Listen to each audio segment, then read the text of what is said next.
भगवान बुद्ध सबसे ज्यादा समय श्रावस्ती में दिए। तो श्रावस्ती महानगर हुआ करता था उस जमाने का। तो वहां पर एक गरीब परिवार था, लेकिन प्रकृति का जब जिस पर कृपा हो जाती है, प्रकृति का जिस पर छाया हो जाती है, उस परिवार में खुशियां ही खुशियां रहती हैं। उस सेठ के परिवार में एक ऐसी कन्या का जन्म होता है जिसे प्रकृति ने फुर्सत के छड़ों में बनाया था। इतनी सुंदर कन्या, इतनी सुंदर कन्या, उसके वर्णन करने के लिए किसी के पास कोई शब्द नहीं। वो बेटी जब नौजवान होती है तो उसकी शादी एक बड़े संपन्न परिवार में हो जाता है। संपन्न परिवार में इसलिए हो जाता है कि उसकी सुंदरता को उस परिवार के लोगों को उसकी सुंदरता क्या किया, चुंबक की तरह खींच लाई। राजा ने, जो सेठ था उस क्षेत्र का राजा ही कहा जाता था, जो राजा था उसने कहा कि हमें दहेज नहीं चाहिए, हमें क्या चाहिए, आपकी बेटी चाहिए जिसे हम अपनी बेटी की तरह पालूंगा। शादी हो गई, वो बेटी आती है और आज भी वो प्रथा चल रही है, उस समय भी चलती थी। अगर किसी बहन बेटी की शादी हो जाती है और 4-6 साल उससे बच्चे नहीं होते हैं तो घर के लोग भी नाराज हो जाते हैं कि संभवतः इसके बच्चे नहीं होंगे, हमारा वंश आगे कैसे चलेगा। लोग नाराज हो जाते हैं। जो सास उसे इतना प्यार देती थी, जो ननद उसे इतना प्यार देती थी, जो ससुर उसे इतना प्यार देता था, वो सारे के सारे लोग उसे एकदम दुश्मन की तरह उसे ट्रीट करना शुरू कर दिया। लेकिन उसका पति उसी तरह प्यार देता था जैसे उस शादी के समय प्यार देता। प्रकृति का जो बहुत बड़ा उसके ऊपर प्रकृति की कृपा हुई, प्रकृति की करुणा बरसी, उसने एक पुत्र रत्न को जन्म देती है। पूरा परिवार खुशहाल हो जाता है। जो लोग नफरत करते थे वो सारे के सारे लोग फिर उससे प्यार करने लगते हैं। बच्चा थोड़ा बड़ा होता है, थोड़ा चलने काबिल जब हो जाता है, शाम का वक्त था, फुलवारी लगी हुई थी किनारे किनारे। माँ बैठी हुई एक जगह से बच्चे को देख रही है। बच्चा खेलते खेलते फुलवारी में चला जाता है और वहां पर एक विषैला सांप बैठा हुआ था। उस बच्चे को डस लेता है। छोटा बच्चा उस सांप के डसने से ऑन स्पॉट एक्सपायर कर जाता है। उसकी धड़कनें बंद हो जाती हैं। अब जिस बच्चे के पैदा होने के बाद उस बेटी को इतना सम्मान उस परिवार में मिला और वह बेटा इस दुनिया से चला जाए, कितना कष्ट होगा सभी लोग महसूस कर सकते हैं। अपार कष्ट हुआ।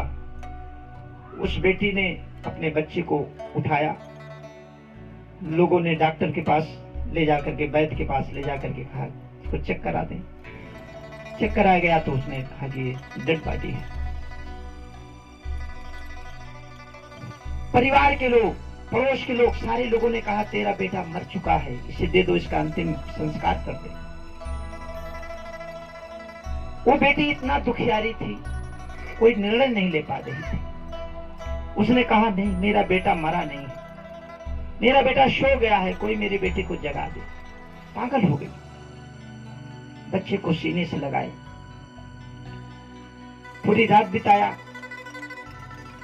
किसी के समझ में आया कि भगवान बुद्ध जेतवन बिहार में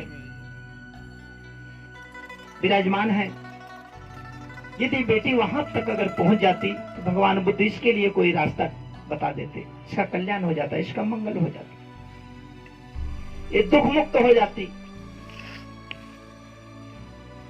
2-4 लोग विचार बना करके गए उस बेटी के पास। बेटी, अरे जाओ भगवान बुद्ध के पास, वो तुम्हारे बच्चे को जगा देंगे। बच्चे को लिया, तुरंत वहां पहुंच गई।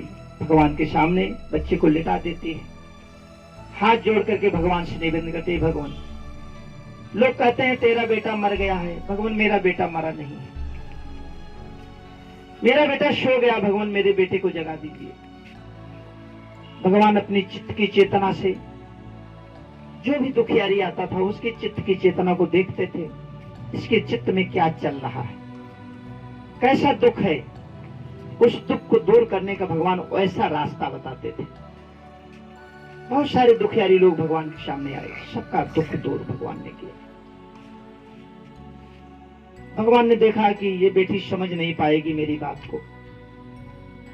उन्होंने एक रास्ता बताया, बेटी जाओ किसी के घर से एक मुट्ठी सरसों ले आओ, हम तुम्हारे बच्चे को जगा देंगे। बेटी बहुत खुश हुई, बच्चे को उठाई, कंधे पे रखी, चल दिया। जैसे 10 कदम जाती है, जैसे 10 कदम जाती है, भगवान कहते बेटी रुको रुको रुको। बेटी रुक गया था। हाँ भगवान बताएं। बेटी उस घर से लाना जिस घर में कोई आज तक मरा न हो। हाँ भगवान उसी घर से लाएंगे। हाँ भगवान उसी घर से लाएंगे। कहती हुई बेटी बच्चे को लेकर चली जाती है। सुबह के निकली बेटी पूरे नगर भर दौड़ गई। जिस दरवाजे पे जाती थी पूछती थी कि हमें एक मुट्ठी सरसों की आवश्यकता है, भगवान हमारे बच्चे को जगाएंगे। तो वहां का जो मालिक होता था वो कहता था, अरे बेटी तुम एक मुट्ठी क्या, तुम बोरा का बोरा सरसों ले जाओ, तुम्हारा बेटा जग जाए। बोरा का बोरा सरसों ले जाओ। लेकिन उसको तो दूसरा प्रश्न याद आता था कि बाबा क्या आपके घर में कोई मरा तो नहीं है? तो बाबा बोलते हैं, अरे अभी तो मेरा बेटा मर गया, 6 महीने भी नहीं हुए। दुखियारी बेटी उस घर से दूसरे घर में चली जाती है। इसी तरह सुबह से शाम हो गया, लेकिन कहीं किसी घर में सरसों नहीं, किसी घर से उसे सरसों नहीं मिला। तब उसे होश आया कि ये संसार जो है अनित्य है, ये संसार अनित्य है, जो पैदा हुआ है उसे एक न एक दिन जाना है। उसके समझ में बात आ गई। शाम को अपने बच्चे को वो दे देती है, उसके घर वाले ले जाकर उसका अंतिम संस्कार करते हैं और बेटी जा करके भगवान के चरणों में गिर जाती है। और वह बेटी भिक्षुणी बन करके अपना शेष जीवन बिताया, दुख मुक्त हो गई और जो भिक्षुणी संघ बना उसमें सबसे अग्रणी बनी। भगवान बुद्ध ऐसे ऐसे लोगों के दुख दूर करते रहे और अपना भी जीवन सार्थक किए और लोगों का भी जीवन सार्थक। तो परिवार के लोगों को दुखी नहीं होना चाहिए।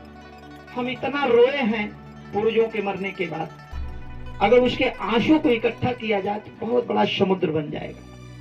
हमारे पूर्वज जितने मरे हैं, अगर उनकी हड्डियों को इकट्ठा किया जाए तो बहुत बड़ा पहाड़ बन जाएगा।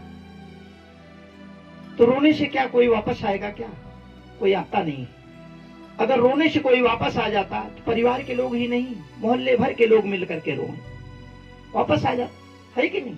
लेकिन ये सृष्टि का नियम है।